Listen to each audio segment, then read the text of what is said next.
السلام عليكم ورحمة الله وبركاته. صباح الخير، يوم الجمعة الجميل. صاحي من النجمة، لسه حتى ما فطرتش.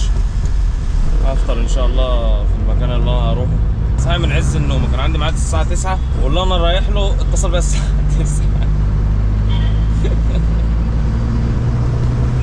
اما انا غلطت حتة غلطة بقى امبارح. واحدة بنت وقفتني في الشارع وقالت لي معاك دقيقة يا عم وكلم اخويا. انا طول عمري يعني اي حد بيعمل الحركه دي بقول له لا. ليه بقى؟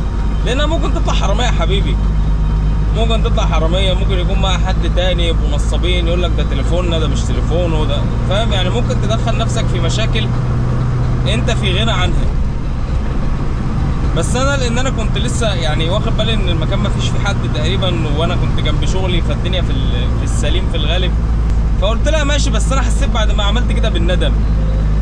وبعدين جايه ايه تمسك التليفون، قالت لي الرقم، وجايه بقى ايه تاخد التليفون تمسكه هي. قلت لها لا انت مش تمسكي التليفون، هي زريبه دي. فضلت انا اللي ماسك التليفون. قالت لي ما تخافش، قلت لها لا اخاف وانت ما تمسكي التليفون. بس انا حسيت بقى ايه بعد كده بالايه، بان انا غلطت. يعني انا عارف ان ده غلط، بعمله ليه؟ ايه اللي خلاني اعمل كده؟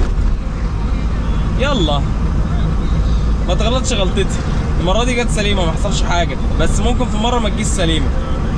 يمكن انا بقول الكلام ده في الفيديو علشان انا اجبر نفسي بعد كده ان انا زي ما كنت قبل كده. انا ما كنتش بعمل كده، كان الطلب ده دايما مرفوض. يا باشا في 5000 محل، خش اي محل وقول له عايز اعمل ده مش هيقول لك حاجه، عادي يعني. وبعدين التليفونات النهارده مش حوار يعني ان حد يبقى معاه تليفون، ده مش عجب يعني.